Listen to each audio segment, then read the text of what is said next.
Disaster can demolish a budget. Yeah. If we hadn't have had the federal government. Because we've had some budget issues in Santa Clara historically, right? Every city has budget issues. If you're not having budget issues, you're lying to yourself. You're either misspending your money or you're not collecting enough. Yeah, you're kidding yourself.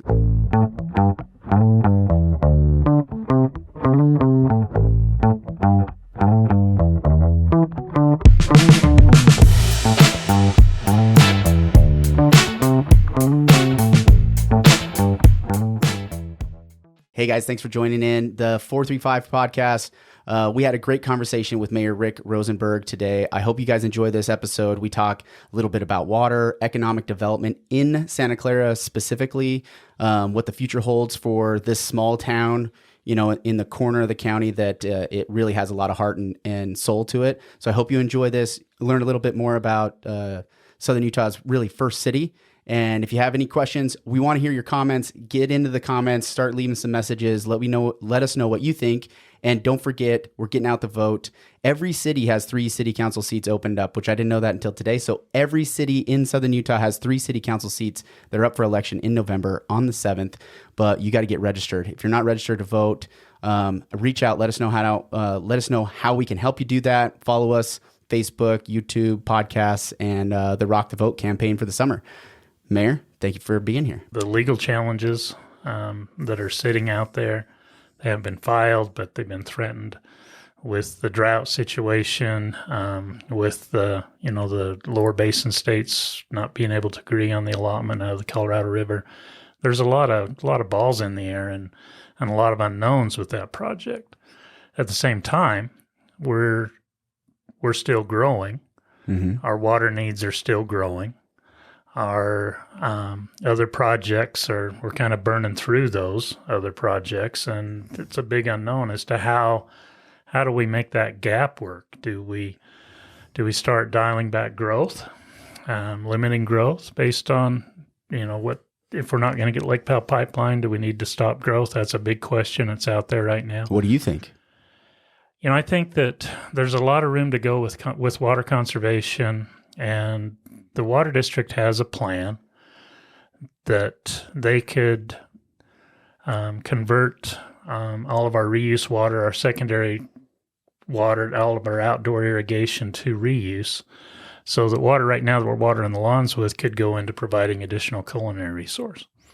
So the combination of being able to treat our wastewater effluent and put it into an outdoor use scenario, and then doing the conservation, which this area is doing a really good job with conservation right now. Yeah. Do we need to do a little bit better? Yeah. The new growth is meeting the standard pretty well. So all of the new development is meeting that conservation effort. They're putting in the low-flow toilets. They're putting in the hot water recirculation inside the homes. Everything outdoors on a secondary system. Limiting the landscape. The at least sod, right? Sure. You minimize the turf. The turf. Yep. And really trees. What would you? Are trees better? Need trees. We need trees. We need trees. We can't. If we're not going to have grass, we need trees. Yeah. This community would not be this community without the green footprint that the trees bring. Yeah. Especially Santa Clara. And the shade. Yeah, and Santa Clara specifically. Santa Clara for sure. is known for the tree-lined streets downtown. It's almost like you're transported out of Southern Utah when you drop down from Sunset and you drop onto Santa Clara Boulevard. It's like you're transformed out of this area, and it's almost like you're, I don't know.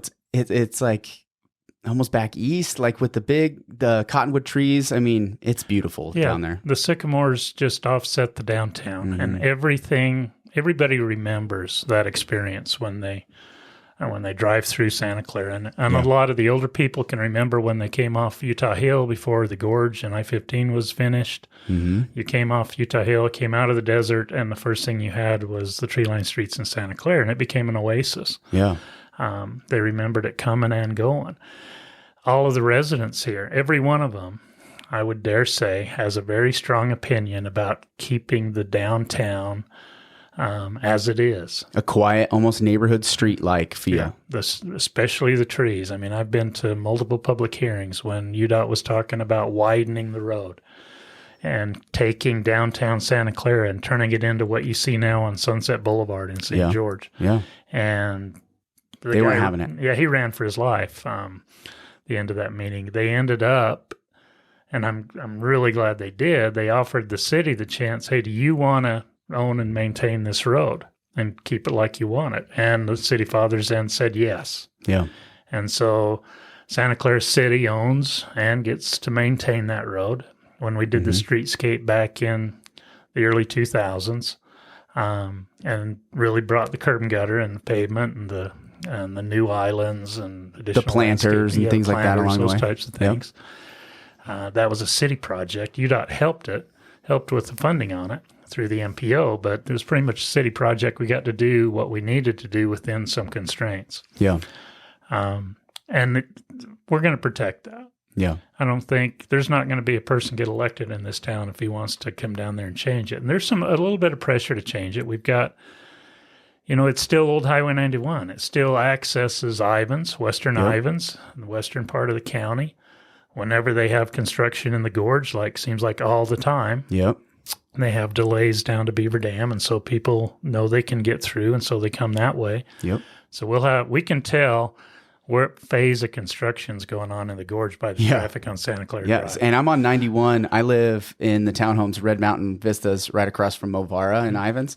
So yeah, if it starts stacking up on 91, you could tell something's going on in the gorge. Yeah, that there's an accident, there's shutting down lanes heavy or traffic, something. There's something going on. And so we get really large increases in traffic in the downtown. Mm-hmm. And how do we mitigate that traffic? Yeah. You've still got residential homes, a lot of residential homes that access right directly onto that. And so they get delays getting in and out of their homes. All of the side streets down there have significant delays when you have heavy traffic. Yeah. So we're working on some plans to add some traffic signals to the downtown. Okay. To try and provide some alternate routes that could maybe go over Pioneer Parkway over to Snow Canyon Parkway, so the traffic coming in over the hill can bypass the downtown. Yeah, because I think in the larger traffic or transportation plan, there'd be coming off 91, it'll go kind of the backside by the reserve. Mm-hmm. It'll kind of go the back way around down towards St. George and the Green Valley area, right? Yeah, the Western Corridor starts in Ivans. It's about between Main Street and 2nd East. Yeah.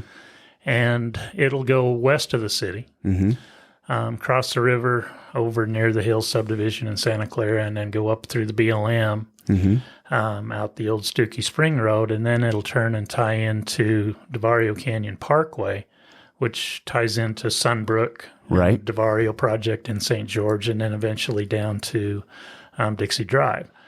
That's probably the first phase. Yeah. I would love to see that in design right now. In the city, we've been pushing the Dixie MPO, the Metropolitan Planning Organization. That's who's that? Is that the transportation That's the transportation board essentially? Board. Yeah, it's we have so many boards. We have a water board, we have a transportation board, we have an energy board. Oh yeah, you got all kinds of boards. I know. Flood Control Authority. The interesting thing, and I don't want to go. We're going to go all over. We're going to detour a little bit if you'll just hang with me. Jeff, are you here? Can you hear me? Yeah, buddy, rolling. You have a microphone today. I have a microphone. Well, I had one the other day, but I was there were some logistical issues. But hey, we're good. We're good. Say hi to Mayor Rosenberg. Nice to meet you. Nice to meet Mayor you, Rosenberg, Jeff. Yeah. Face to face when we're done. There you go. We're talking. I don't know where you came in at. Maybe right when you started jumping on the map. Right when we started rolling. I've been here. Came in right on time. Cool, man. Right on time. So we're all these different boards. Are you on the water board as well with Mayor Hart? No, you're not. The Were you water previously? board is five members. 5 members. So not all the cities are represented on the board. Mm-hmm. Santa Clara has had a representative in the past, and they rotate through those. They have terms they serve, and we may get the opportunity to get back on there in the future. The water board does a pretty good job, and I feel really confident working with Mayor Hart, Mayor Randall, Mayor Staley. Yeah. I mean, these are all, we work together a lot. The mayors, we meet monthly, officially, talk about issues that are facing all the cities. Right. And then we have meetings, we're together half a dozen additional times during the month. And it's a pretty tight group that, we can ask each other questions. We can give each other updates. I mean, you stay pretty well in tune with everything that's going on. So, I don't know that Santa Clara needs to be formally represented on there as long as we've got the people on there that we have now. Yeah. And, good people to make those decisions. There is, some talk of modifying the water boards a little bit. There's two boards. You have the Water District Board of Directors. It's a 5-person, I think, and enterprises on there, and it's really represented countywide for the Water District. The Water District has business that they have to conduct. They have projects they bid, they award projects, they collect impact fees. They have business that they do. There's 7 cities that are involved in what we call the Rural Water or Regional Water Supply Agreement. Okay. And this is where... Regional Water Supply Agreement. The RWSA. RWSA. A number of years ago, the cities got together and said, we need to be able to route water one side of the county to the other. So the 7 larger cities at that time, Tokerville, Averican, Hurricane, Washington, St. George, Santa Clara, and Ivans, got together, did agreement. There's pipelines that are controlled by the RWSA, and we pay fees to construct and maintain those pipelines. Okay. And that allows us to bring water from Quail Creek Reservoir and Sand Hollow over to where we need it, throughout the county. That agreement established, an advisory committee that really makes the rules for that administrative body to do. And that's represented by all 7 cities. Okay. And so it meets quarterly. In the past, they haven't done a lot of business. That's changing. This summer, I think you're going to see that advisory committee take a much stronger role in what's going on with that water. So do you think, because we have the secondary water system that hasn't been fully integrated into the greater utility project, and then this board sounds like it was like the predecessor to what ultimately would be like, hey, we have the secondary system of a bunch of different cities and a bunch of different organizations that are using this secondary water. We're going to have some oversight on that. Is that kind of the progression, or maybe not? It's some oversight on the water that the Water District and the Regional Water Supply Agreement are providing. When, before the Water District was formed, every city has a water department, and they have water resources. So they have wells, they have springs, they have reservoirs. St. George had a treatment plant. Each city had their own resources. They kind of got together and started pooling their resources. Because development started to outpace their individual cities' ability. Well, and we started competing for water. Individual cities were competing with water. So you would have a water right come available, and you may have 2 or 3 cities competing for that water. Yeah. And the one that was better funded probably had the advantage. St. George. Yeah. Yeah. The big dog in the game was St. George. Yes. St. George has treated the other cities very well. Yeah. They have really worked as a good partner with all the other cities. I was hoping you'd say they've been the big bully. Oh, no. No, that's not as good. St. George they had the resources and they had the foresight. And I think they understood that. But Santa Clara was first. Santa Clara was first. Santa Clara was first. First city down here. But the commercial development is in St. George. Yeah. And that's how Santa Clara wanted it. Yep. They didn't wants it. They didn't pursue a lot of commercial development. They let St. George do that. Right. St. George understands that people, as Santa Clara grows and increase their population, they still spend a lot of their money and a lot of their jobs are in St. George. Right. So we're hooked at the hip. Yep. The last thing I want to do as a mayor is get into some kind of a dispute with St. George. We need them. They appreciate us. Yeah. It's been a good relationship, and we want to continue that. Well, it seems like Santa Clara, Ivins, Washington are the suburbs of the economic driver that was St. George, and now we have Hurricane is going to be the economic driver out in the valley, and they're going to really kind of pump the economic growth for La Verkin, Tokerville, Virgin, Leeds. That's going to be kind of those little hubs. Mm-hmm. So if we're going to be a Twin City county, it'll be kind of Hurricane and St. George. Don't leave Washington out. Washington I know. City 98% of their city is residential, though, right now. But it's huge potential Lots for of potential. Commercial. The huge, the new economic development that's going on out by the airport. And when you talk that's to Mayor massive Staley, money. He'll fill you in on that. He's been on the dodge. I'm not gonna blow him up too much, but he said maybe he'd sit out this run, but then I talked him into it, I think. So we'll have him on soon. They have a ton of potential, and it's short term. It's not a long ways away. It's coming fast. It's right there. And so the airport helps. Oh yeah, big time. The airport helps. They've got room to grow. Santa Clara's biggest issue on that is we're built out. Yeah.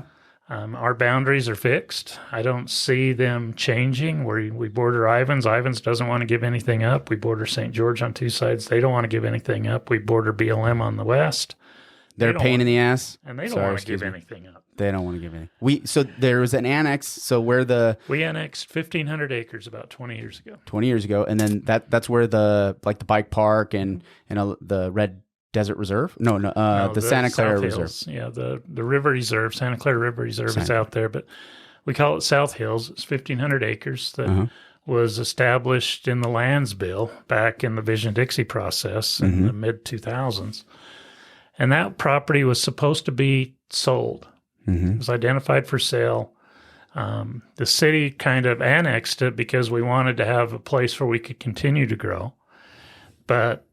And the views up there are beautiful. Gorgeous views. A lot of flatter space, a little bit of hills up there. There's a lot of hillside. There's some problem soils like everywhere else, but there's still room for the city to expand out that direction. BLM, first thing they did was identified some endangered plants, and they took 600 acres out of that. Right out of the became an gate. ACEC. Yeah. And it wasn't like in one side or the other. It was right dead center in the middle of it, so a donut. Dang it. And now with all the recreation activity, the trail expansion out there, I don't see with maybe 100 acres of that ever being developed. It's going to be developed as a recreation property, and they'll keep it. BLM will keep it as recreation. So we don't see that as being a real growth potential for the city. So now we really are fixed. Yeah, we're developing out the remaining private properties within the city. There's some type of development effort or a plan in place on those right now. Once that process finishes and they start into, the actual development construction, it's going to be redevelopment. It's going to be taking existing properties that have been developed as homes and maybe converting them. Is there a lot of opportunity for that? Do you see that as happening, or do you feel like, what we have is what we're going to get for the foreseeable future? I don't see it happening real fast. It's expensive, right? It's expensive, but just the community politics of it. The downtown has been available for commercial development for 25 years, and it's been very slow. When we did the streetscape, one of the reasons why the city did the streetscape was to maybe attract some mom and pop, small retail commercial to help expand the tax base. We looked at some other cities, like Solvang, the Swiss heritage, and said, can we do that in Santa Clara with our downtown? And the idea was maybe. And so we kind of, looked that direction. But if you look and see how many of those existing homes in the downtown have converted to successful retail commercial shops, it's pretty small. Yeah. And it's been pretty slow. I don't see that changing real fast. I think that's going to stay the way it is, and you're going to see every once in a while one will convert, but it's not going to be a mass conversion. The density, we thought, well, maybe you could get some multifamily in the downtown. to kind of help spur the business. One of the reasons why the business development is so slow is there's not a lot of pedestrian traffic. Beautiful pedestrian traffic or area. Yep. It's very pedestrian friendly. But it's R1 density, and if not, those are a bunch of half-acre properties out there, or a lot of those homes are lived in by an older demographic. Even the Heights, the demographic of the Heights. If you go, drive around the Heights, which we're in right now, off, Windmill and Dutchman and Swiss and all these roads, you go during school when school's getting let out, there's not a lot of kids walking around. The majority of the demographic up here is a little bit older. They were built with kids, and now they've aged. They've all aged in place. And a few of them sell, but now the young families, it's one of the real struggles is they can't afford one of these homes in the Heights. This is the big driver for me, really. Like as housing development, right on my questionnaire, I have 2 housing development questions. And, the redevelopment into higher density, do you feel like Santa Clara should, start doing some higher density stuff in some of those redevelopment zones? If you ask people, we're doing way too much of it already. Too much, yeah. The population's only like 8,000, 7,500? 9,000, just about 9,000. Just about 9,000. Small town. Small town. There's been a lot of multifamily over the last 4 or 5 years that has been developed, primarily north of Harmons, north of Pioneer. Coal West did all those townhomes right there. The Desert Village project and the Black Hawk townhomes, Tuscany townhomes. Yep. We've had proposals for, townhomes along the 400 East boundary with Ivans, along the western boundary of the city. Yeah. It's getting a lot of pushback from the neighborhoods. Almost every multifamily project that comes in gets a tremendous amount of pushback from the adjacent single family. Do you agree with the community? Like, because this is where we got to balance what the neighbors want versus what is the healthiest thing for the community. Right now, it's a political will. The city council has it struggles in the face of the clamor from existing residents versus the need for more housing units. What's the biggest argument? Like when you hear when they get up and they yell into the microphone in public hearings, what do they? You need to come down. I've seen a couple of them. What from your perspective though? Because I like hearing it. They want to see just what they live in as their neighbors. They feel like that when you change the density in the adjacent neighborhood, that you're having a negative impact upon them. In what way? Potentially with they perceive that high density brings crime. Okay. They perceive that high density brings much more additional traffic. Those are probably the 2 biggest ones. They perceive that higher density uses more water. They think just because there's more housing units that there's more resource usage or they're taking up more space on the highways. They're having those negative impacts versus a single family. Now, a lot of that is perception. You look at traffic studies, the multifamily housing doesn't produce near the units that a large single family house does because there's more vehicles being parked and used in that single family home with kids and more people in there. But the perception is there, and it's a strong. They come and they make their argument, and it's really political will of the council. There's a lot of challenges on the council right now to study all the resources that are out there, to study the needs, to understand the needs, to be able to address the concerns of the residents. And it's an election year. Yep. So, and there's a lot of politics that are being played around in the county right now, and so there's some concern that way, and they have to weigh that, and it's hard for them. Sometimes I'm really glad the mayor doesn't vote. My job in those public hearings is to keep the peace and keep the order and keep the meeting proceeding. Give clarity, direction, and action, right? And keep them from killing each other. Yeah, so much anger. So, and it's an angry. It's emotional because they're valid feelings, right? There's a fear that what we're going to do is we're going to destroy this the beauty and the reason why people moved here to begin with. Exactly. We're gonna deteriorate that by, putting up a bunch of apartment complexes, and there's gonna be, theft and crime and all this stuff. When I don't know if there's a whole lot of basis around that. As population density grows, crimes as a total number can increase, right? Just because of the percentages of it. There's just more people. And at the same time, do you feel like, residential housing is one thing, because St. George, I think, is going to start to have to and it will have to continue to carry the burden, because Santa Clara is only so big, Ivins is only so big, and there's tons of pressure on the Ivins side as well to keep, essentially all the zoning is medium density residential or lower density in Ivins. So almost every single farm, vacant piece of property in Ivins is going to go back to a public hearing to get rezoned. Santa Clara, like you've said before, it's already planned out. If there's a vacant piece of property, there's a plan for it already. So, looking down the road, now you kind of are playing, spectator at a certain level to St. George's growth and Washington and the other cities.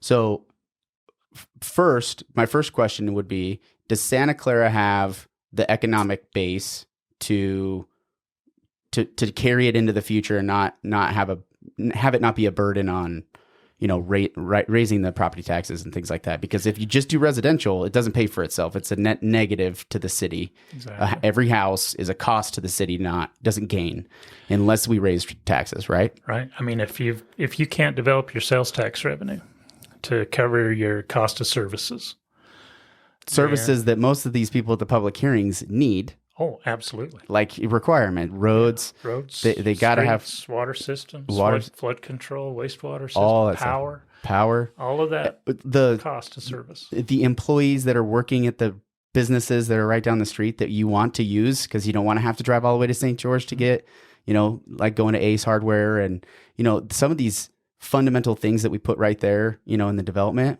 were so perfectly added, because I'm in Ivins and it's so easy to just go right there and not have to go all the way into St. George. But if there's no place for the people to work there and live, our services are going to decline, right? Yeah, we've, Harmon's, when Harmon's came, it was part of our general plan, our master plan, to develop a commercial town center, right at, Pioneer and Rachel. Yeah. Harmon's was obviously the big box that came in and started it all. And now you're seeing that center, all four corners, develop, and we're seeing we haven't got the big, nice sit-down restaurant. We've got some small sit-down and fast food restaurants coming in. Yeah. Some retail with Dollar Tree and with Uncle Buck's, Ace Hardware. I mean, it's a great addition. We've got more commercial ground around there. That we'd like to see, that commercial development continue. And that we need to get that, just like you say, the more sales tax revenue we can get locally. We just had a Shop Local campaign a couple of weeks ago where we really tried to get people to come out and support businesses. Yeah. Was that the event you did right there in Ace, parking lot? Yeah, it was awesome. It was like 12 Santa Clara businesses came out and participated in it.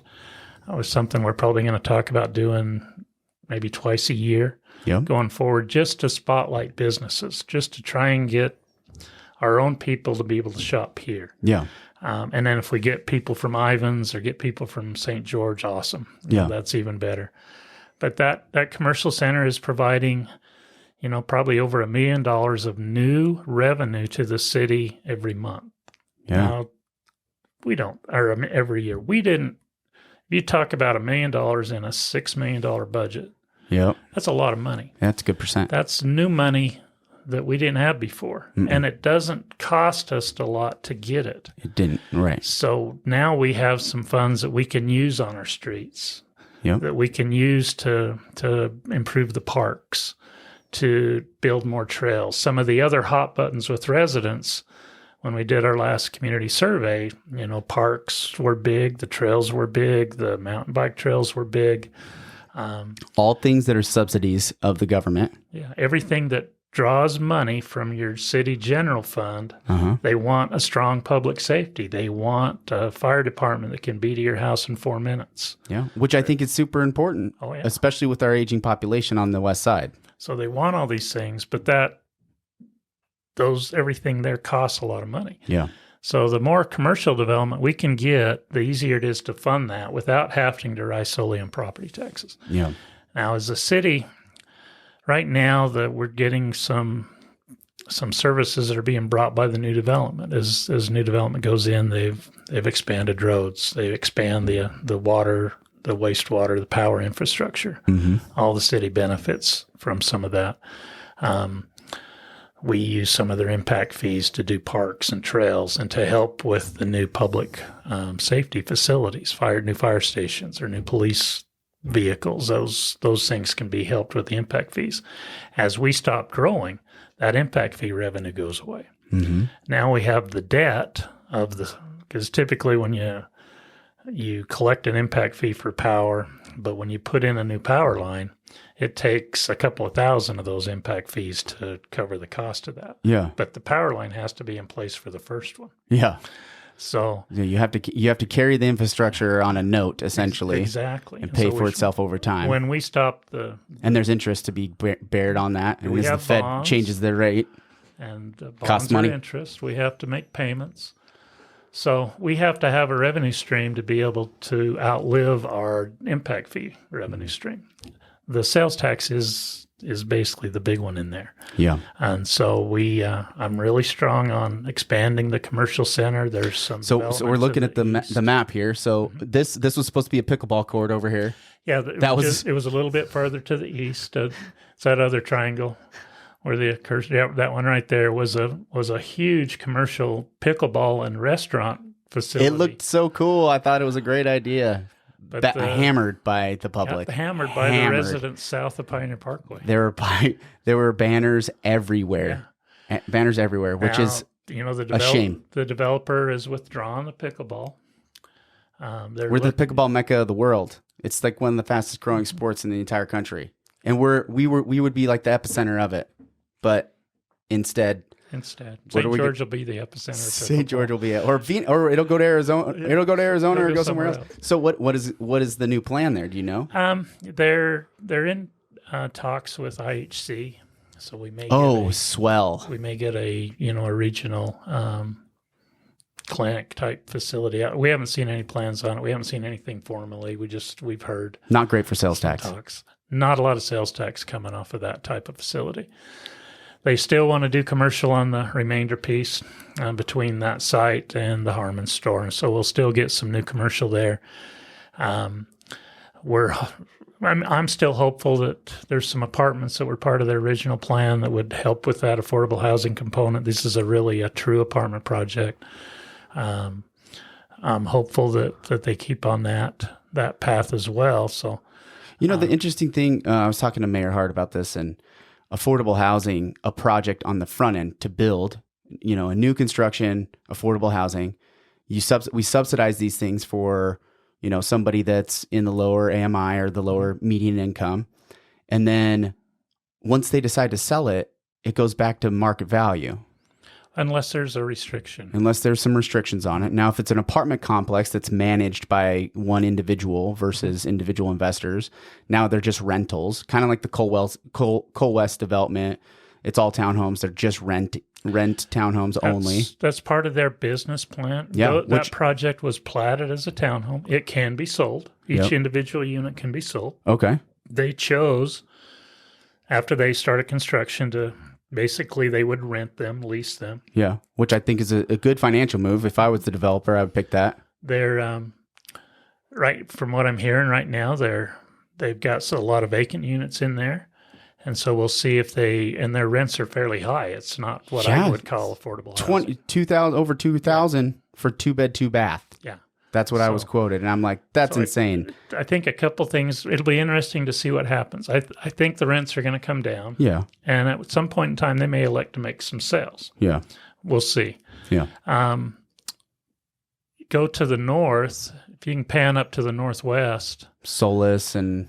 That large undeveloped piece right there. Okay. It's the next phase of Arcadia. This was you were talking about this at the State of the City, I think, or something like that. Yeah. There's 120 units of apartments that are tax credit housing with Utah Housing. So basically, those are for all of those units, 120 units that hit about 4 different levels of AMI. The maximum, I think, is 80%. So they're all in the affordable housing category. Average median income, Washington County is $86,000. So 80% would be, 80% of that would be kind of that top tier, and then all the way down to 30% AMI, which is really, we need housing for under 50% of AMI because, 86,000 is the average, or it's the median. About 40,000 and below, there's nothing. You can't afford to live here if you make less than 40, and not even close, right? So that's really what we need. So it's good to hear. So that it's tiered out. Project was approved, and they asked for some additional density as part of their development because they wanted to do some townhomes. Yep. And so City Council kind of said, hey, if you'll do this affordable housing that is tax credit, so it's basically they can't. The rents are controlled. Okay. So they can't just jack the rents up as soon as they get it built. Those rents are controlled. They have to meet that based on the legal agreements with the tax credits. In exchange for doing that, they can do 120 townhome units. Mm-hmm. And there was some short-term rental concessions given as well, but it brought that 120 affordable type homes into Santa Clara, really the first ones we've ever done, first apartment project we've ever done. They're in construction right now. They're doing grading. The first phase is a portion of the townhomes. The second phase is supposed to be 60 of the. The fact that we've held off on doing an apartments in Santa Clara for over 150 years is crazy. Okay, crazy is a weird word because some people will be like, it's mind blowing to me that they were able to hold off doing an apartment complex after all the different economic flows in and out that we've had in Washington County, water shortages, economic disasters. 2008, the foreclosure market in Washington County obliterated the workforce, right? And so affordability has been a reoccurring theme in Southern Utah for decades. And you guys have held off from doing apartments up until now, which is really fascinating to me. That's amazing. That was just the community. That was what the residents wanted to be, the single family home bedroom community for St. George. And looking down the road, if you were to look down 15 years from now, they're starting to say, okay, maybe that's not the best strategy. We're at the point now where we need to have these things. Your kids, I look at it like your kids grow up, they move out. Where do they go? Yeah. They can't live in Santa Clara. I raised 4. None of them live here. Yeah. Do they want to? I would think. I know one of them does. Maybe a couple of them do. A couple of them want to get, 50 miles away from mom and dad. Or a small town, St. George. Because I talked to somebody who was born and raised here. And then now he's a big wig, making money, working for, all that to be said, he's moved out, and now when he comes back, he still has these lenses, these glasses of like St. George, or I hear people talk about like Hurricane Valley, and they're like, why would you move to Hurricane Valley? Why are all those people moving to Hurricane Valley? It's like a windy. That's where all the cows were, right? It's like this weird, when they grew up, because we've had this like fast development happen over the last 5 to 10 years, really, that's been mind blowing to a lot of people. Even though the progress that we made from 2000 to 2005 was just equally as fast, we were still just so much further behind at that point. But, the amount of $1 million properties in 2015, I got into real estate here. There was hardly any $1 million sales in 2015. There, if maybe 2 a year, right? And now we're at a count over 100 plus that are selling on a regular basis, and then all the way up to $5 million, right? 3 million, 5 million. It's been exponential in the growth and the amount of money that's getting put into the county. Now deciding on where it goes and how do we utilize it. It's been a challenge, and you've been along for the ride the whole way. Oh, yeah. It's. Are you excited about where we're headed? I'm the number of those $1 million, multi-million dollar homes doesn't excite me. Yeah. They're beautiful. The parade of homes and the home builders can turn out an amazing product, and congratulate them on that.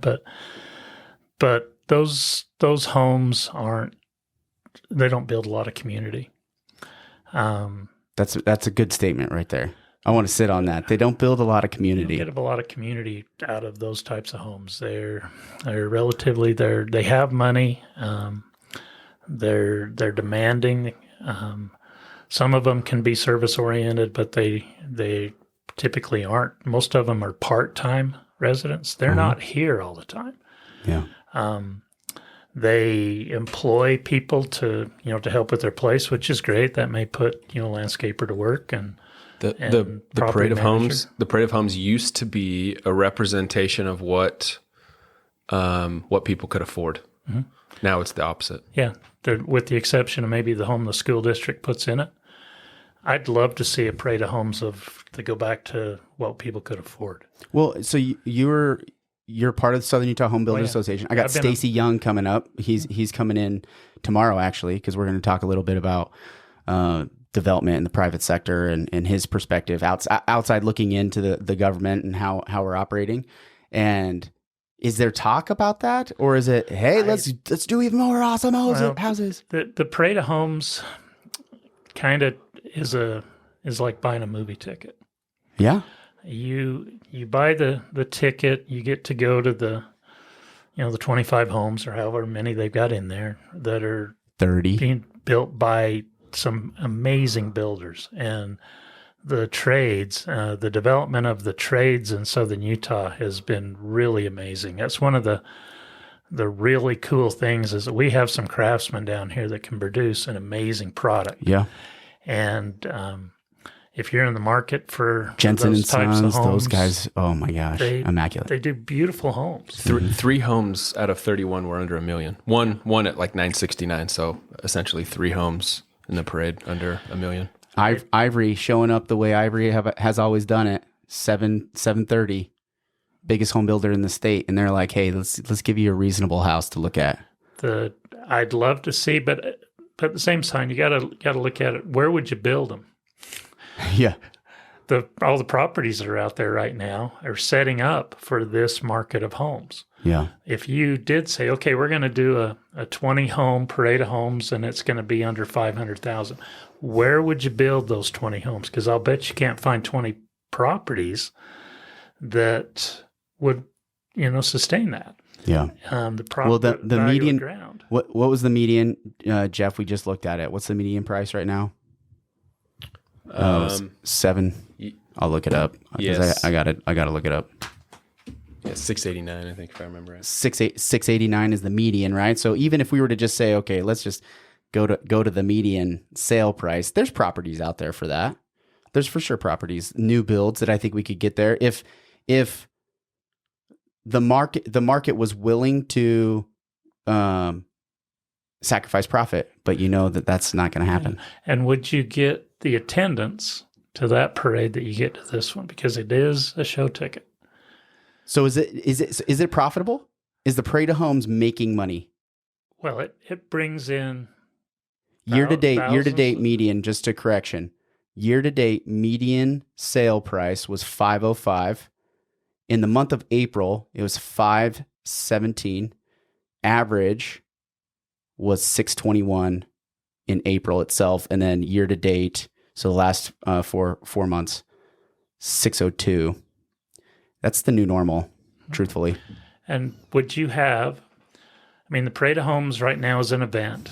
It's 2 of the busiest weekends in Southern Utah over the whole year.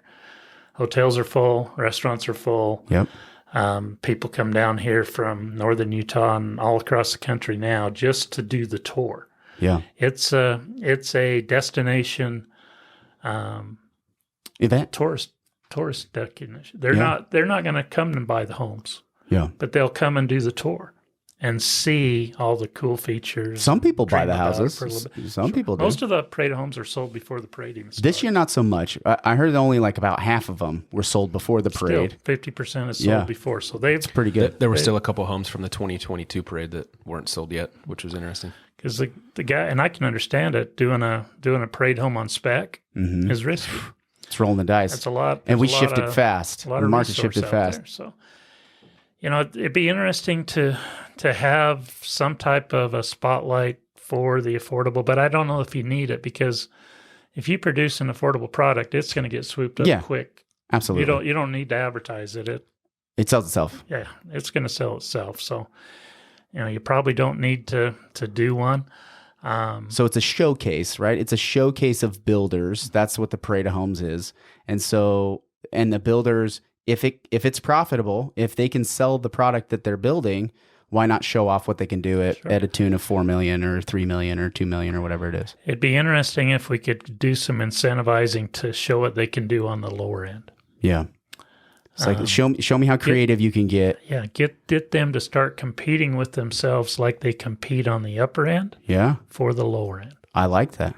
I like that idea. And I don't know if it's what kind of incentives you offer, but these guys are talented. I've been a member of the Home Builders Association for 25 years. I went through some of the officers, associate director. They're great people, and they have some tremendous skills. I'd like to challenge them. And tell Stacy I said that when you talked to him. Challenge them to do some type of an incentive-based deal to see what they can do on producing the lower end, and see if they would be interested in showcasing that. Yeah. At least for maybe a few of them, right? Is like make it a part of the. If you can get parade. really good at it, like they got good at the upper end, maybe we can produce some more, and they can have some. And still have some, some money in the home, some profit in the home, because I know they're taking risks. I know all of that happened. I'm just wondering if we could incentivize something. So it's funny. Follow me for just a second. The pioneer spirit that settled the area resonates, over that 150 years. The tradesmen, the tenacity, the skills, the Santa Clara Dam burst a bunch of times early on. Every working man, woman, and child was helping build this community. It was a massive sacrifice to build Santa Clara what it is today. And Ivan's, looking back the generations, I can see how it's emotional for a lot of the families that are like, I've read the stories of the people that settled this area, and I don't want that to be lost to the tune of, oh, we're just building for the sake of building. And at the same time, that same pioneering spirit has also, what I've found, because I'm from California, I was born in Sandy up in Salt Lake, roundabout, went to college, Cal State Fullerton, lived in Southern California for about 10 years, met my wife. We moved here in 2015. So the outside looking in, it's Southern Utah, the Dixie is set in its way. There's this very clear, this is the way we've always done it. Outside visitors like join in on the conversation, get educated, and we want to hear your perspective. But remember, we have a plan here. We're running forward. We're really setting our ways.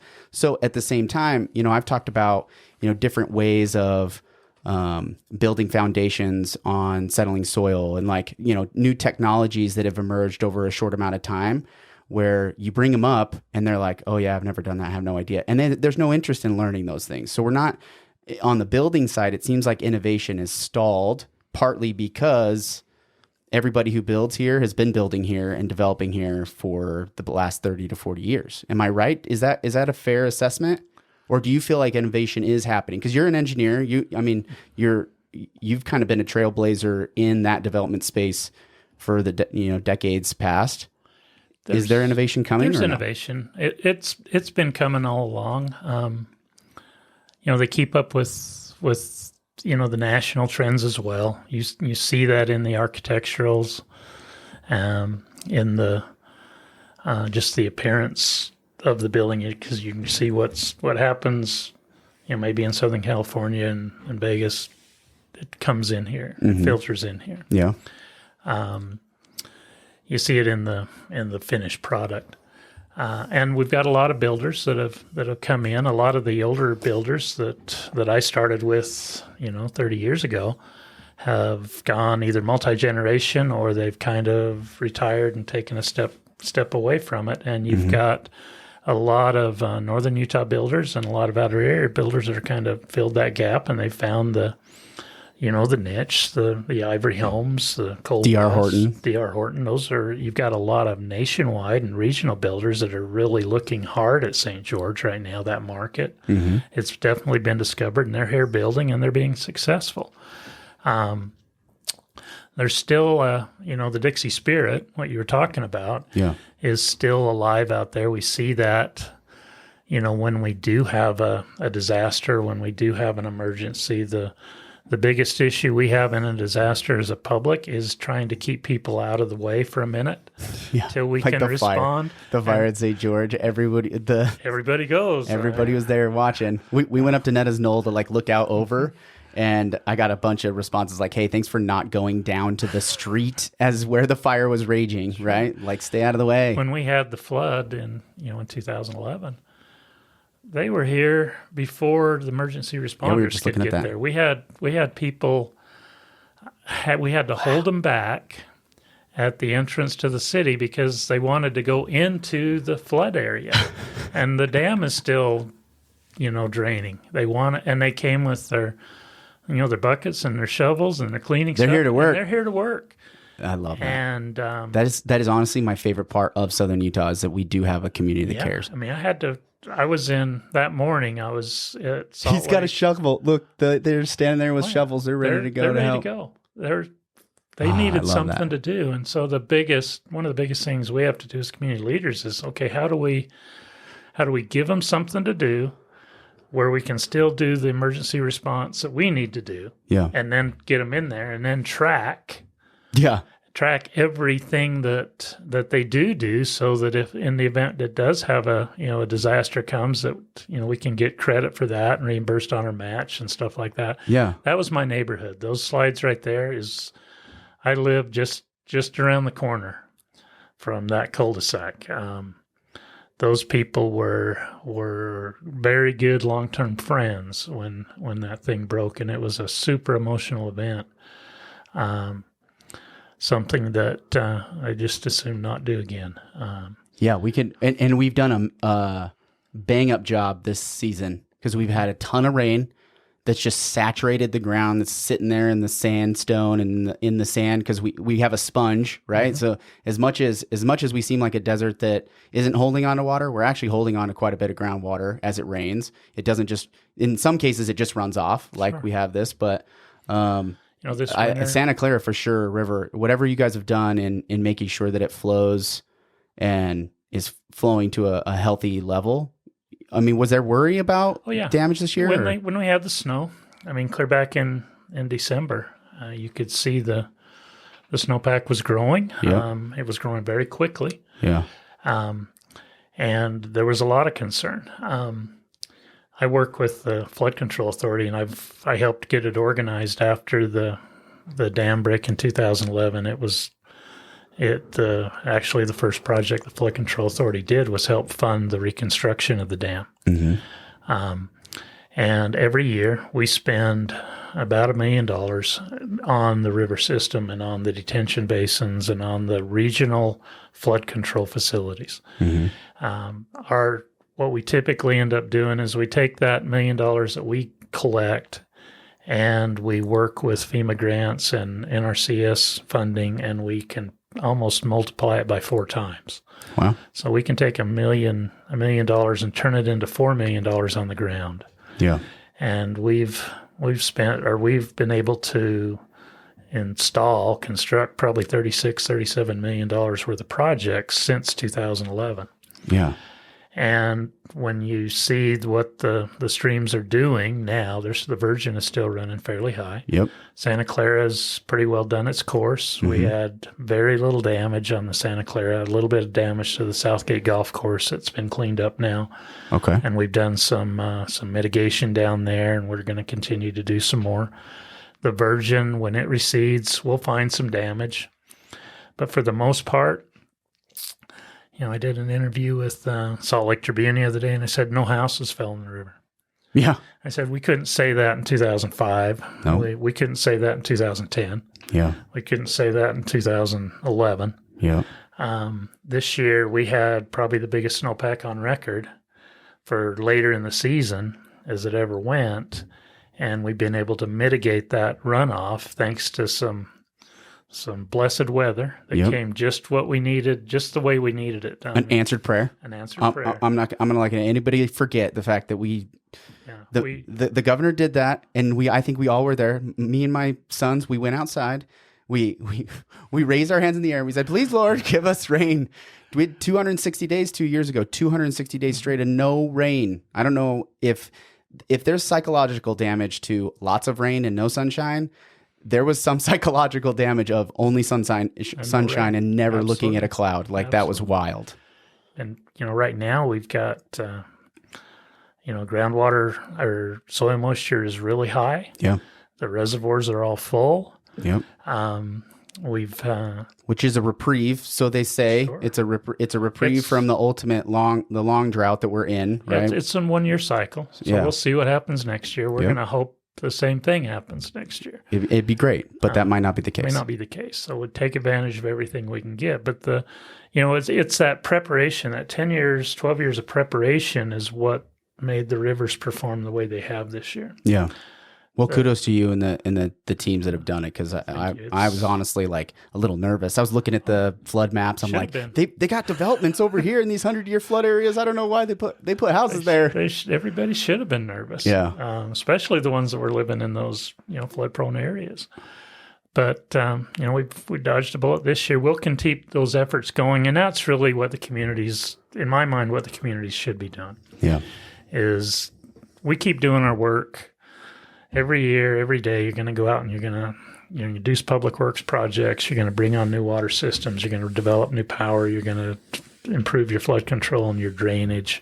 Mm-hmm. You're going to improve your streets. You're going to do that every day. Yeah. You don't get a lot of credit. You expect a lot of credit from it, but you're going to do it every day. And then when the need happens, hopefully you've done a good enough job to prepare for it that it doesn't have a negative impact on the community. Yeah. That we don't get slapped with a disaster. A disaster can demolish a budget. Yeah. If we hadn't have had the federal government. Because we've had some budget issues in Santa Clara historically, right? Every city has budget issues. If you're not having budget issues, you're lying to yourself. You're either misspending your money or you're not collecting enough. Yeah, you're kidding yourself. Because it's a budget. We balance that budget every year. We stay within that budget. There is no going over that budget with spending. And it's all allocated. And then you have an event like, the 2005 flood. And that area, there was $85 million. Where's that come from? Where's that come from? Yeah. The feds came in and the state helped out. They gave us some loans to let us agree to the feds 25% matches, and then they forgave the 25% loan. So it really minimized the cash exposure to the cities. Mm-hmm. Flood Control Authority's done that a little bit. Same thing. We try and minimize that cash exposure to the city. But at the same time, we have the cities participating in every project. Yeah. So they're out there doing it. That's the balance. I have this love-hate relationship with the federal government because I'm like a states' rights. My political perspective is libertarian. I want less government, more private entities, allow the people to make decisions. And then it's also the people that are educated in those fields, right? The engineers are going to do the engineering job really well. Let them do that. And then, the people that are in the water zone, let them do that really well. Try to, release some of these bonds. But at the same time, we're reliant on state and federal when these emergencies happen, which is why we have them in the first place, is why we're a federation of states. And as much as I dislike the overreach that's currently being held against really Southern Utah, specifically to base off the president who's in office at the moment, BLM land, but also the Lake Powell pipeline, some of these things that the roadblocks are clearly at the federal level, not at the local level. We don't have control over our own destiny. The soapbox that I want to stand on is like, the people need to rise up and take back the power of our local, our local infrastructure, our local housing, our local economic development, those things. Try to shed as much of this stuff, from people that don't live here and work here, and give it back to the people here. But to your point, we kind of need them too. They have a place. They do have a place. They have a place. You're a locals guy. You're a local power guy, right? I cringe every time, and I hope the legislatures aren't listening, but I cringe. I hope they are. I cringe every time they Somebody go into session. Because it's like, okay, there's been some movements lately to take some of the land use authority away from the cities and give it to the state. Oh my gosh.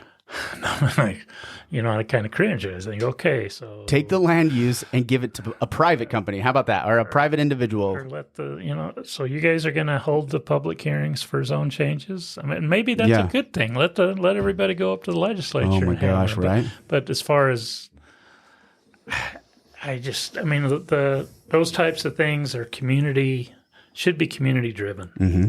The community should be able to determine its direction. Mm-hmm. And be able to, put a general plan in place and be able to facilitate that general plan without, some people in Tremonton or Park City or Tooele saying this is what you're going to do. We know better than you do, so this is what you're going to do. Yeah. And I don't want to sit down here and tell them what they're going to do up there in those cities. I know this community. Mm-hmm. And this community will let you know what they want. Mm-hmm. And then you can implement those decisions in accordance with the community. Yeah. And try and temper them with what the overall community needs. Because it's not just this neighborhood. It's the city. Yeah. It's the village. And what does the village need? And that village need may be different than what that neighborhood need is. Yep. But you still have to keep thought. I've always said, I'll work with any city council they elect. I need somebody that's willing to make a motion, that's not afraid to make a motion, that will study the issues and look at it as the community and not just where I live. As a constituent of the community, exactly. Right? Yeah. And it's been, I've had some great city councils that I've been able to work with over the last 20 plus years. And they make some great decisions, and I hope that continues. I hope I can, finish out. I've got a little over 2.5 years left, and you don't know if you're going to rerun. If you asked me today, the answer would be no. Yeah. So the condition, if something changed, and I felt like I could still do, if they still needed my services and my resources. You ran unopposed this last time. Every time. They're like, Rick's doing a great job. Let's just keep getting him on. I was appointed. I was on the city council. Mayor Drake was elected county commissioner. Uh-huh. And this is back in 2006. They asked me to put my name in for mayor, finish out his term. Mm-hmm. I was appointed by the council. I ran for a 1-year election. That following year unopposed, and then it's been unopposed ever since on the 4-year election cycle. They need somebody else in there. They need somebody to bring some new blood, some new energy, some new. Not to say you've done anything wrong, but I completely agree. I think there should be some time limits set in, and then also on the flip side, even like with people that run and only do maybe a city council for 4 years. And then they don't rerun. They either see that this is not what they got themselves into. Time in the seat also is helpful, mm-hmm. right? So there's the balance between the two things. But it takes you a while to get your legs under you mm-hmm. when you get elected. Especially if you're educating yourself, truthfully educating yourself, or reading up on the topics and understanding what's important to the community. And, it takes a commitment to get educated, to get trained. It takes some commitment to get there. So once you get somebody who I'll call trained, you want to ride them a little bit. You want to get the most out of them and then they'll walk away, and you'll get somebody else in there and start that process over again. Yeah, it's time for that to happen in the mayor's chair. It's going to be fun to watch. The scramble. Well, to see what happens. You're not going to do the old shoulder tap thing where you're like, I think you should take over, and then you tap on the next person, and they just easily jump in and sit. No, I'll make an announcement, and we'll see how it goes. But 2 years, you're still in the game. Oh yeah, I've still got 2 years in the seat. Yeah, and things are moving fast. I'm going to do an interesting transition. I'm curious what your thought is, and I didn't ask Mayor Hart. I wish I should have. I wish I did, but. Have you followed any of the artificial intelligence advances over the last 6 months? Just the 60 Minutes story, just some of the recent stuff that's been on the news. Yeah. It's moving at a pace that I think most people aren't paying attention to because it sounds so much more complicated. It is intimidating for a lot of people. But my thought is government and city government has ran... not very efficient, a lot of times for a reason, right? Because they're like, well, I don't want a lot of power in the government. I want the private, powers that be, the private landowners to drive, how the cities grow and develop. But then city management, it's like going and finding out what's on the agenda or seeing what city council members to get educated on like the local politics. It's actually really difficult from my outside looking in. And I can see how artificial intelligence as a tool for the local governments could really help fast track some of the inefficiencies that happen in local governments and things like that. And so I was curious if you even had approached or started thinking about what are some inefficiencies in Santa Clara as like the administrative role, all the tasks and things that the public administrators do that, is there a tool that we could give those professionals doing it that could do their job better and, bring city governments into the 21st century? Because I think everybody else is going to over the next year. Mark my words, the AI is going to be the biggest conversation and how do we implement that tool into the jobs that we do on a regular basis? And have you heard any talk about that on a governmental level? I haven't. There may be some talk going on, at the league, Utah League of Cities and Towns, which is kind of it's a group that all the cities are members of and get together a couple times a year and talk about stuff. And they have government affairs people that work with the legislature. And there's probably been some discussion at that level, some of the bigger cities. Mm-hmm. Hasn't really been any at Santa Clara. I'm old school. I hear artificial intelligence and first thing I do is throw up shields. Can't let anybody into my data, that type of deal. So it's going to take some convincing with me personally, mm-hmm. but wouldn't surprise me with just what I'm seeing it do from the limited exposure that I've had to it. It can do some amazing things, and I think if it's used appropriately, it could probably really help with some of those efficiencies. Yeah, we'll see how it goes. Yeah, it'll be interesting to watch how it develops. To your point with like the security and, keeping my information, mm-hmm. It seems like that those walls have been shattered without artificial intelligence, right? It seems like everybody's information is everywhere and only those select few that have that can read the matrix, like the code, the people that can understand the coding and getting into the back, elements of the computer systems, those are the ones with the advantages to do it where, my perspective is we could, as the individual cities or as communities, adopt our own secured artificial intelligence system that would be, plugged into the internet, but also secured on our own servers. This is like a local only system that would facilitate the tasks that we need at a local level, right? Integrate a lot of the systems and communications and rules and codes and things like that. I think there's a lot of advance that could be done on that, but I'm just curious if you had looked into that. What do you think, looking forward or looking back, what are you most proud of over these last 16 plus years of being mayor? The recovery efforts that we made, After 2005, after 2010, after 2011, the landslide that we've stabilized, those are probably the things that I'm most proud of. Yeah. The way the community pulled together, the way the city staff. I'm extremely proud of the city staff, and not just the staff that I've had today, but the staff that I started with and have had ever since. Yeah. Some extremely dedicated people who work in the public service, who are in the public eye, who take some public heat, and continue to show up every day and do their job exceptionally well.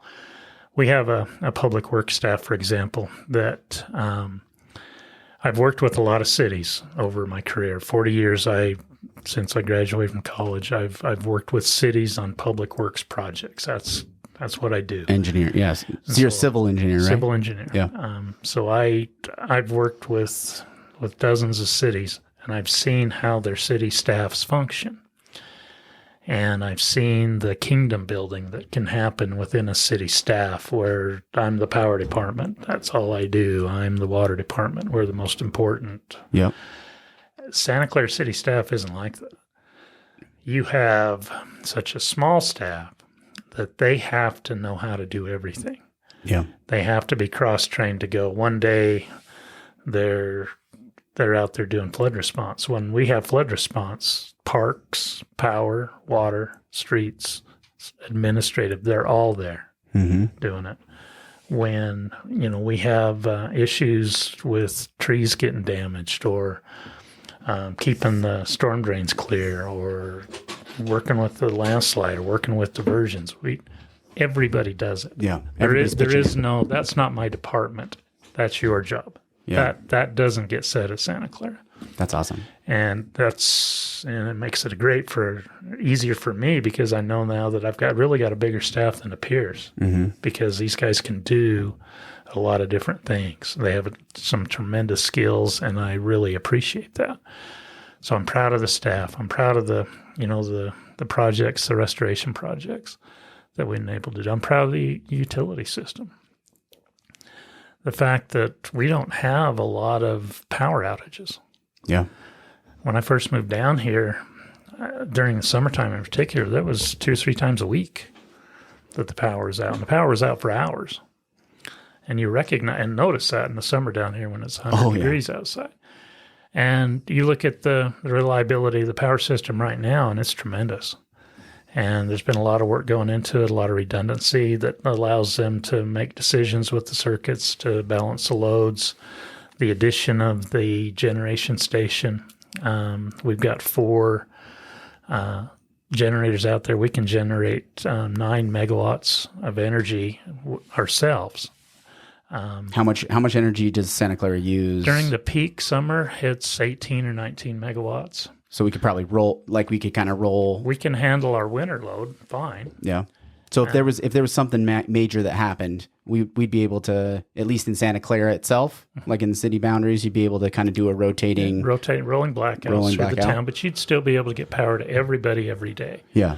So may not be continuous, but you would be able to deliver some. Yeah. So that's taking a lot of money. That's expensive. People complain about our power costs. That's one of the biggest complaints I've heard that. is that Santa Clara's power is too much. Well, somebody told me, and I didn't verify this yet, so I'd be curious if you know. So there's a limit to how much power you can generate on your own property with a solar panel.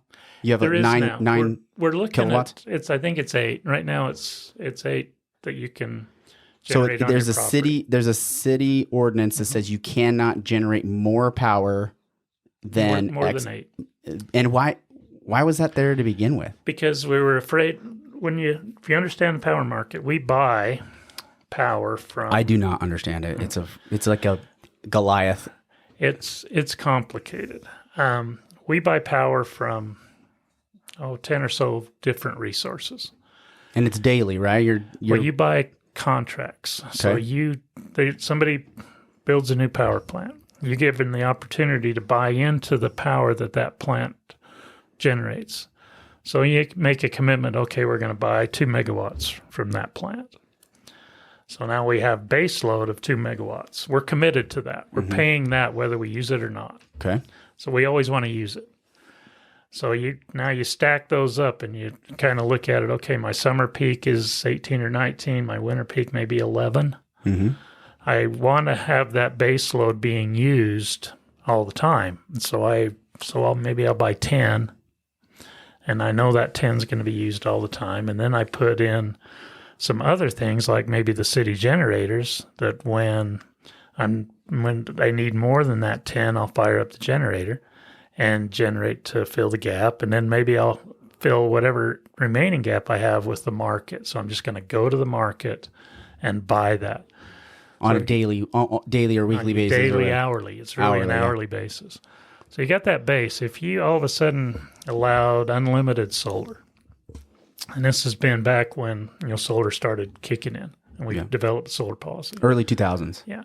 If you had unlimited solar, one day you can have a whole bunch and exceed your base. Now you've got a whole bunch of this extra power.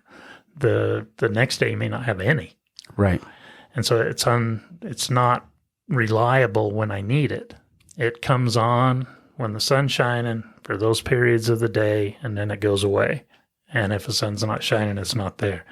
So what do you do on the days that it's not there? You have to have another way to fill the gap. So you want to understand what that generation is going to be. And at the time we were smaller, so it was a lot more variable. Now, I think the council is going to be looking at some changes to the ordinance, and it'll probably remove that cap on the solar. We'll see what it does as far as what we pay the person when he puts it on the grid. Because right now, if you use all your power, that's fine, doesn't cost you anything. If you send power back to the city, we pay you what we pay for that base power, that average price for base for it. We'll wrestle through that a little bit, trying to keep the power department in the black. That's critical. We get a lot of complaints right now with the power cost adjustment. The power market nationwide is super variable. It's hard to predict what it's going to be one day to the next. It's as inflation goes, energy has been one of the biggest drivers of inflation. Yeah, cost of energy, gas prices that are very variable right now. Yeah, almost up to $4 a gallon again. So a lot of our stuff is natural gas. Coal. Oh yeah, natural gas. Yeah. The historical muscle of the power grid, coal is going away. Yep. You have a lot of renewables coming on. The renewables work when the sun's shining or the wind's blowing. They don't when it's not. And so managing that could be really difficult. Yeah, the reliability can become really hard.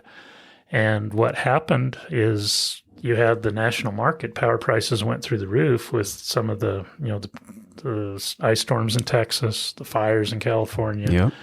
December, we had some huge gas price spikes. Yep. The war in Ukraine, a lot of things that are way outside of our control. Right. But you still got to pay the bills. Yeah. So the power cost adjustment that a lot of people see on you don't see it, you're in Ivans, but the Santa Clara residents, they'll see their usage on their power bill, and it'll be based on how many kilowatts they use that month. And there'll be a PCA, and that's the power cost adjustment. That's the actual cost of what the city had to pay to deliver that power, that same amount of power to you, based on your 6-month average. Interesting. And so it keeps us it stabilizes our reserves so that they don't, when you have a massive increase in power cost over a month, St. George lost $2 million in 1 month. Wow. Our reserve is like 600,000.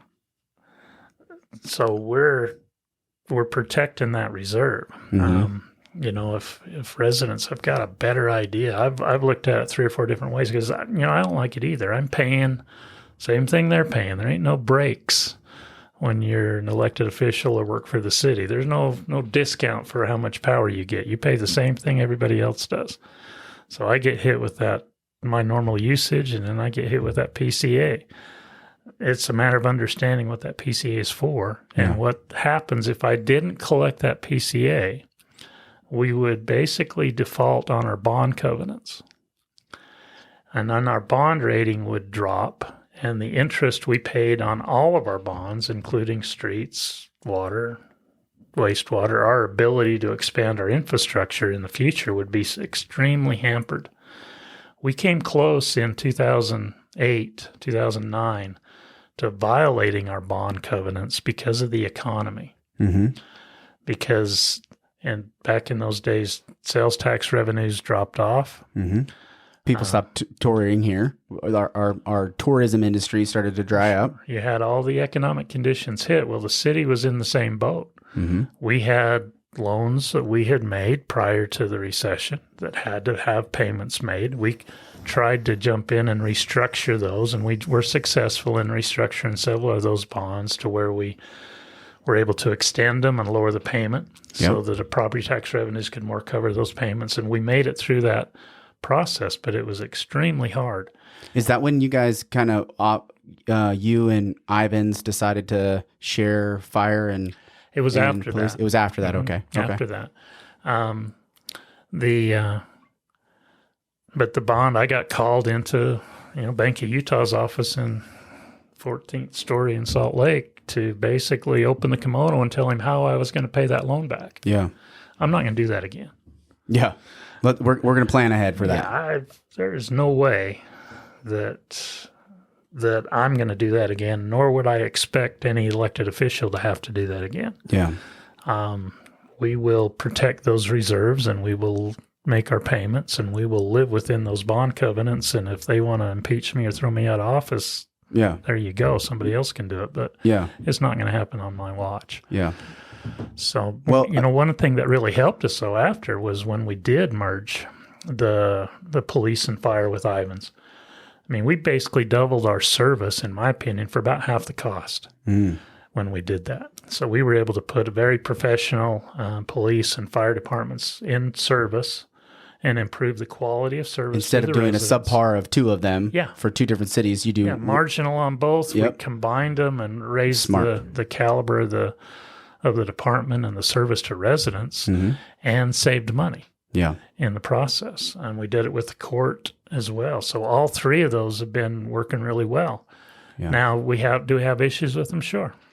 Last summer there's always going to be issues, right? There's always some of the Ivans residents think we were getting the service they deserve, so we have to make some changes and open a station. And now this year we're figuring out how to pay for that additional service. Because you guys have fire, they have police. They have police, and then the fire station on Center Street, there was like a conversation around reopening that one because of support for Kayenta and the fire and the violence. We had a timeline on when we were going to do it based on growth and based on costs, and it's really a manpower thing to open a second station. It required like 9 new employees. So 9 at $86,000 a pop. That's a pretty good budget. That's a big budget ad. Yeah. So we were able to pull it off. We're working it through the budget this year. Going forward, there's some questions. We're going to be faced with some hard decisions going forward. But whether do we do a property tax increase to help fund public safety? And we saw that tried in St. George last year and failed miserably. And we saw Hurricane Valley try it, fail miserably. Potentially because of mismanagement on the budget on a bunch of other things, though. Yeah, there's a lot of things that come into play, but the voters basically voted it down. They didn't want it. Taxes are not very popular. Inflation is unvoted taxation, though. Yeah. So this year, the legislature passed a law that would allow communities in Washington County, if you provide EMT services, you can charge an additional sales tax within your community to help offset those costs. It sounds like an option that maybe we'll consider. It does go to popular vote, so the residents will have an opportunity to choose. But I expect that a lot of them are just going to say no without looking at investigating it and seeing, because they just, sales tax increase or a tax increase is a tax increase. I don't want it no matter what. Hopefully they'll take a little time, study it, and look at the issue. And if that doesn't happen, then we may have to, look at a treason taxation and a property tax increase. And if that doesn't happen, then we'll look at cutting services. Well, so then going back in, because I think the economic driver, because going back to kind of where we first started with the economic development and how much of a multiplier, Harmon's and just that economic driver right there. And if we were to really focus in and maybe give less pressure to some of these developers that want to put commercial in to what we got left, we give less pressure to that, incentivize, wages. I've heard this a bunch of times. We don't pay enough in St. George or in Southern Utah, but it's because the market dictates the wage. But if there's not enough businesses, if the population can't live here, then the businesses can't grow here, which then means they can't pay people more money to work the jobs, right? What industrial sector or what commercial sector would you say we should be attracting in Southern Utah as a whole? Maybe not just Santa Clara, but as a whole, what should we be attracting as businesses go? Or what should we try to spend our time to do that? It'd be nice if we could, I think the three most successful businesses we had in Santa Clara have been the Harmons and Buck's Ace and maybe the Dollar Tree. Okay. These are places that offer things that people need and are willing to drive to St. George to get right now. Mm-hmm. If we can provide, some retail for products that they're driving to St. George right now to buy. We talked about maybe a Tractor Supply type store, an IFA type store that people are driving, Cow Ranch type store. They're driving over there now. Tractor Supply is a smaller one that we'd probably have a better site. Mm-hmm. We're not gonna draw Walmart. We're not gonna draw any of the big boxes. We don't have the population. Well, we don't have the site. Even if Walmart came to me today and said, "Hey, I want to build Walmart." I may have one property in town that would fit. Yeah. So if I could get the zone changed on it, and next to Harmon's, that'd be about it. That's it. I mean, you're not going to get that anywhere else, but you can get some of those smaller footprint, retail type stores that people are right now driving to St. George to fill their need. Mm-hmm. If we could get one of those out here, I think that they would be successful. The food, people are eating out all the time, and so expanding the food service opportunities out here. It's not a big paying job, but it's a need that they're driving to St. George to fill right now. Mm-hmm. Those types of things. So maybe some cottage industry in the valley, to where an industry that people come down and they come out there specifically to look at the quilt shop. They walk next door to look at the Southwest, furnishings and those types of things. They would go down and catch lunch at the restaurants in the downtown.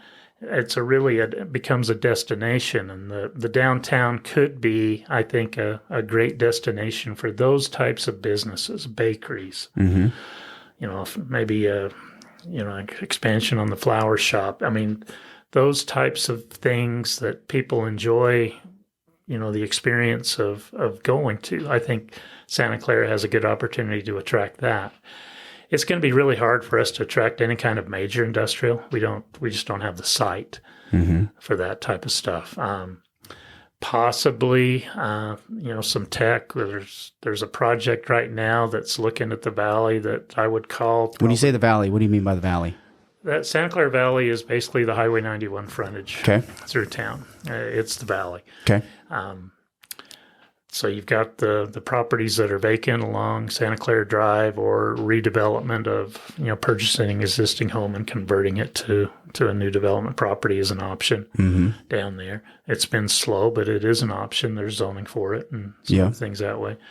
There's a large building that's being talked about right now down near the Jacob Hamlin home that is really a tech building. It's a tech center similar to the way you may expect up on Tech Ridge in St. George, and they're looking at Santa Clara Valley. It'll be really interesting to see how that's received by the residents. Yeah. And I've told them, I said, I have some concerns based on what's happened in the past. Like what, as far as, what do you mean by that? The valley is very protective of the historical significance of the valley, and the the architecture of the valley, the feel of the valley, the size of a building matters in the valley. Size matters. If you go too big, it's out of place in the valley. Yeah. And if you go too modern, it's out of place in the valley. Yeah. And the residents are really sensitive to that, and they're willing to come out in numbers, and the council understands that. And we've had some developers try in the past, and it's been turned down, and so council and the staff are sensitive to it. We'll see how this one goes. I mean, you test it every once in a while. You'll get somebody that'll test feeling and see if anything's changed down there. So we'll see. What do you think about Tech Ridge? If you were to step back, though, and not focus just exactly on Santa Clara, what do you think about Tech Ridge? I mean, Tech Ridge is probably something that the area has needed. I really like the fact that Utah Tech moved up there.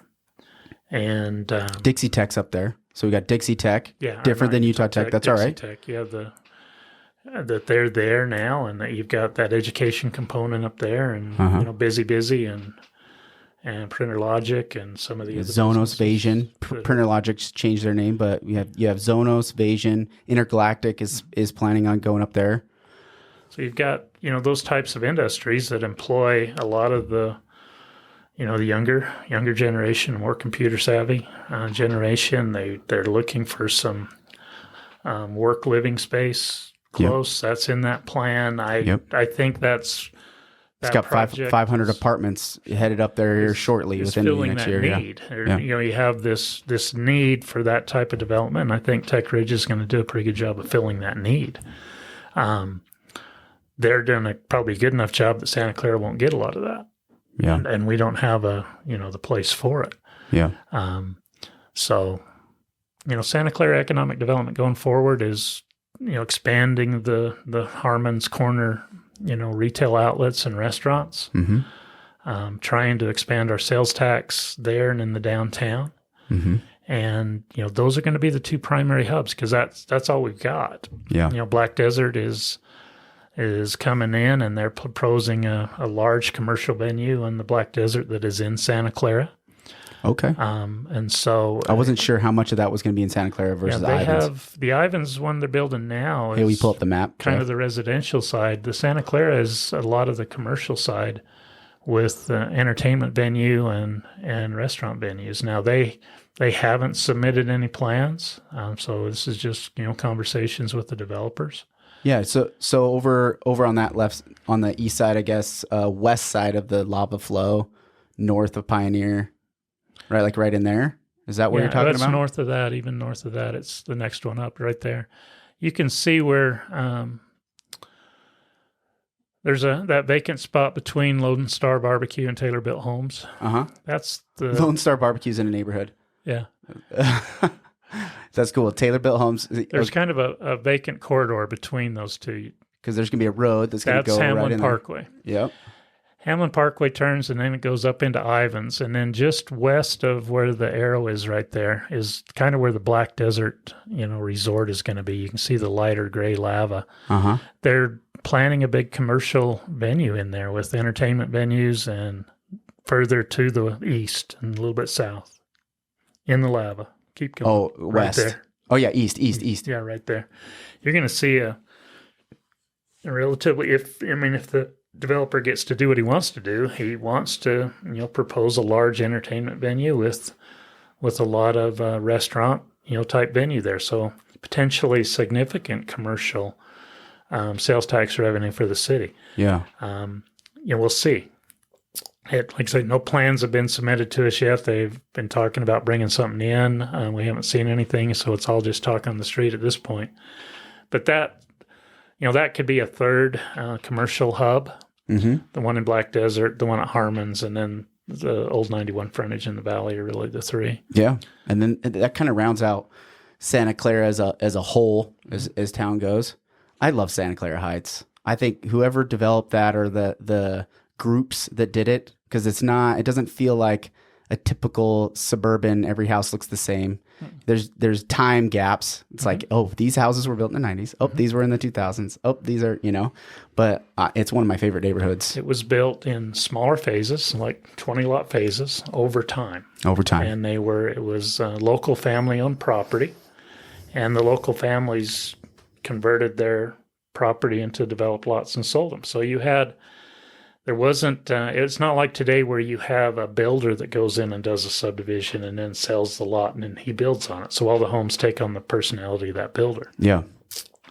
Santa Clara Heights were available to sell to anybody, and they got to choose their builder and choose their home design. Yeah. And so you have a large disparity of different types of homes, smaller homes, larger homes, modern homes and retro. I mean, It's a lot of different things in it. And then it's, when you do it in small phases like that, you can see how people get lost in the Heights. I get lost. It's my Christmas in the Heights. I love driving around because lots of people decorate, but it is not a grid. Yeah, it is not a grid. It's not on a grid, and there's a random cul-de-sac in the middle where that's like, maybe you could have done something different over here, but not really any what I would call a collector roads in the Heights other than the Canyon View Drive. Yeah, I mean, for the most part, these are all interconnected streets that form great neighborhoods. There's great connectivity out there. And community. There's a lot of community because of the way it's designed. I mean, and was the force thought put into it like this? No, or it was just like, I really don't think so. I think we didn't learn this lesson in Washington. In the fields, they didn't take the lesson of the Heights with them. That is not how it's gone down. It was just kind of, it happened in little blocks, and then you'd make an adjustment and do another little block, and it's so cool. And interconnect everything, so that's the reason it works, is that everything is connected. Yeah. So you're not focusing traffic in any one location. It's dispersed up there depending on where you're going. Yep. And the new development trends tend to, focus traffic into the collectors, and you lose a little bit of that connectivity of the individual neighborhoods. Yeah. And so I get lost in the Heights. When coming up here today, I said, okay, where's a windmill? Remember where a windmill is? It's off Red Mountain. Okay, I can find it. Okay, I can find it. Well, okay, it's 11:10. Okay.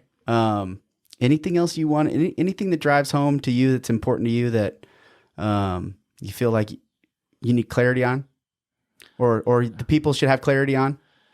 What's a message for the people listening? Because this show is specifically if you're in Southern Utah, if you reside in Washington County, or thinking about moving here. I want them to get to know who are the mayors. What's the culture in the town? What's the understanding of developments? We're not a backwoods small town like I think a lot of people think of Southern Utah. There's a lot of brilliant people doing a lot of brilliant things. But what would be a message to people listening? The west side. The best side. The west side's the best side. Absolutely. No doubt. I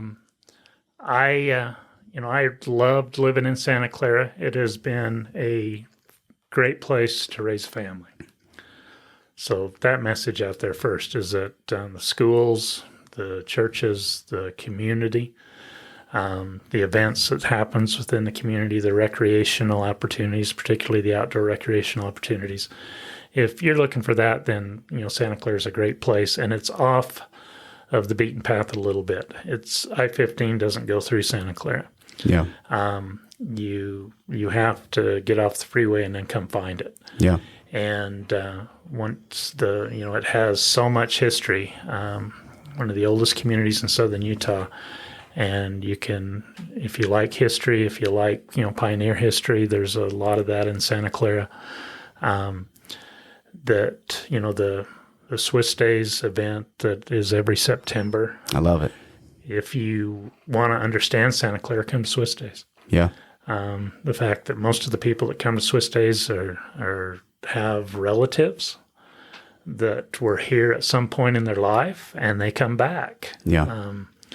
It's like a giant family reunion that the community has. The the parade, the best part about being mayor is being able to ride in that parade and be able to throw candy to the kids. It's the one day of the year where everybody loves you. Yeah, right. No matter what you've done, There's everybody likes you when they see you throwing buckets of candy out. And it's a great day to be here. And just the different exhibits that go on, the different events that go on, it's that real hometown feel. Yeah. That's what, I think of when I think of Santa Clara is the hometown feel.